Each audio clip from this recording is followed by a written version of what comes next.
과정에서 와, 우리나라에 참 입지전적 인물이다. 아, 근데 또 네. 워낙에 훌륭하신 과학자분들이 많이 계시기 때문에 네. 그분들 덕분이죠, 사실은. 사실 저도 이제 윤리학, 철학, 인문학을 뭐 박사까지 공부를 했지만 사실 이 세상에 너무 훌륭하시고 똑똑하시고 현명하신 학자분들이 많은데 이 커뮤니케이션 능력은 또 다른 능력인 것 같아요. 좀 대단하다는 생각을 많이 했습니다. 전혀 대단한 건 아니고요. 네. 왜냐하면은 저도 이제 연구를 했던 사람으로서 그런 고민이 되게 많아요. 어디까지 설명을 하는 게 맞는가. 그러니까 이 배려를 해야 되는 거죠. 맞아요, 맞아요. 그게 가장 네. 중요한 거고 아마 똑같은 수업하실 고민을 때 합니다. 고민하시죠. 네, 네. 그래서 저도 이제 항상 최신 과학 내용을 전달하는 걸 굉장히 중요하게 생각하고 있고, 근데 일부 콘텐츠는 어쩌면 학생들이 많이 보는 콘텐츠들이 있어요. 그러면 결국은 그런 콘텐츠는 교과서를 기반으로 이야기를 할 수밖에 없습니다. 저도 그래요. 많죠? 저의 윤리도 그렇습니다. 네. 실제 지금 나온 네. 논문에서는 맞아요. 아예 반대로 설명을 하는데 네. 교과서에는 어쩔 수 없이 교과서에서 설명하는 방식이 있어요. 네. 근데 이것을 제가 만약에 최신 이야기로 바꿔 설명을 하면 학생들이 주요 고객인 콘텐츠는 이 고객들이 제 내용을 보고 시험을 틀립니다. 맞아요. 네. 마치 저한테 CF의 침대는 과학입니다라고 할 때 침대를 각으로 못 고르는 거랑 비슷한 그렇지 현상이 이렇게 되는 거야. 벌어져요. 그래서 저도 인문학 강의를 지금 쓰는 교과서를 보는 수험생들이 틀리지 않을 얘기로 설명을 맞아요, 하면 맞아요. 박사 논문이나 최신 이론을 배우신 못해, 분들이 못해. 아, 이정 실력도 없으면서 진짜 나댄다.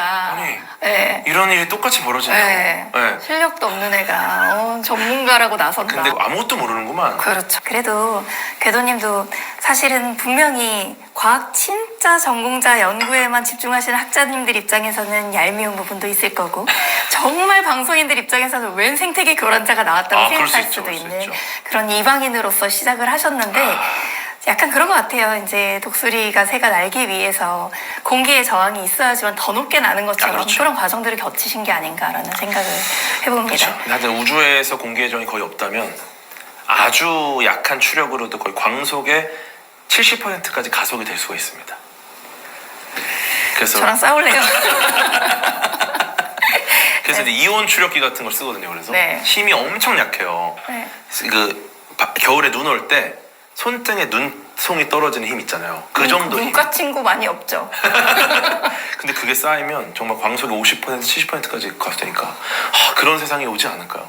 우리 노력하면.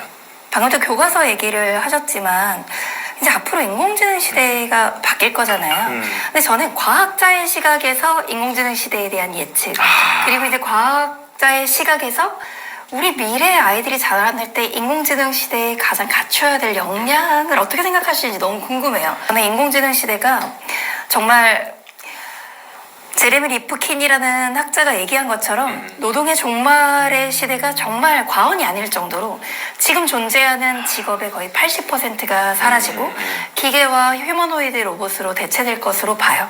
또 무엇보다 이 인공지능이 내놓는 답이 정말 정답인지 오류가 있는지 가치가 얼마나 있는 대답인지를 판단할 수 있는 시니어급들은 여전히 의미가 있지만 주니어의 기회가 점점 박탈되지 않나.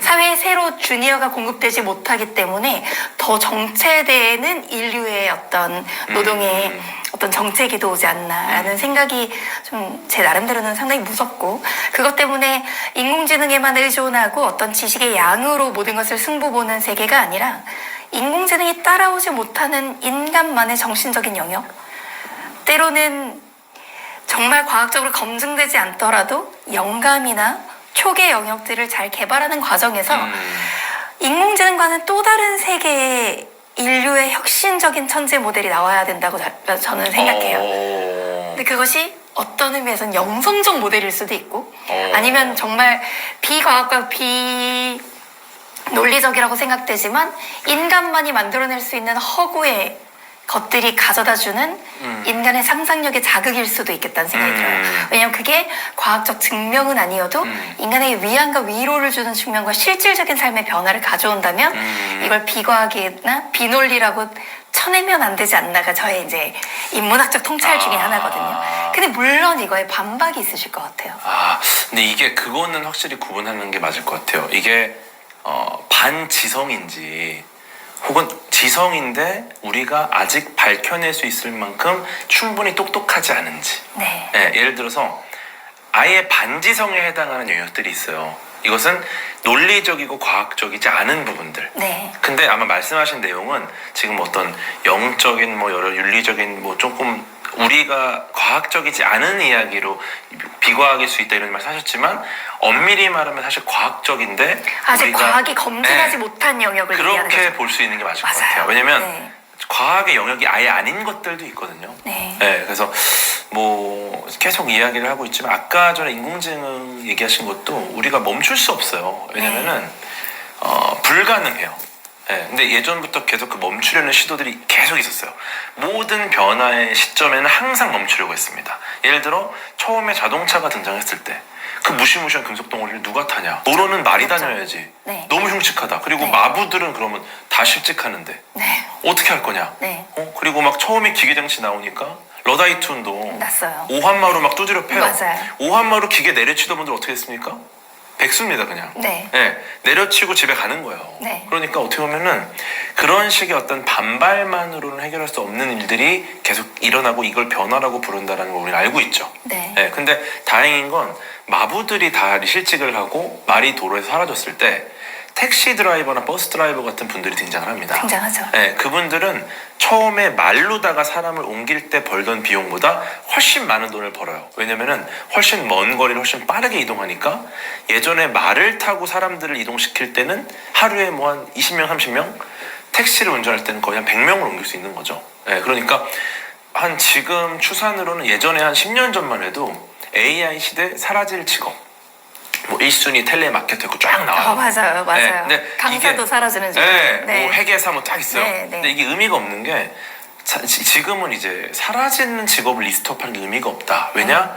한 8,500만 개 일자리가 사라질 거라고 보고 있어요. 맞아요. 네, 근데 다행히 재미있는 건 새로 생길 일자리를 9,500만 개 정도로 보고 있는 겁니다. 네. 그러니까 어떻게 보면은 일자리가 사라지되 그 일자리의 변형이 일어나는 거지. 그러면 이제 모두가 이 직업을 잃나? 그렇게 되진 않는다. 그럴 왜냐면 것이다. 굉장히 많은 분들이 AI가 내 직업을 대체할 거라 생각을 하는데 그런 일은 제가 볼 때 굉장히 멀어요. AI가 욕망이라는 게 생겨서 강한 인공지능이라는 아주 강력한 자아를 갖춘 인공지능이 나와야 내 일을 뺏고 싶어 할 텐데 그게 아니라 우리는 누구한테 대체되냐면 AI를 잘 다루는 다른 사람에게 대체가 됩니다. 네, 그러니까 미래 사회는 AI로 일자리를 뺏기는 게 아니라 내가 AI를 유일하게 사용을 못하기 때문에 일자리를 잃게 되겠죠.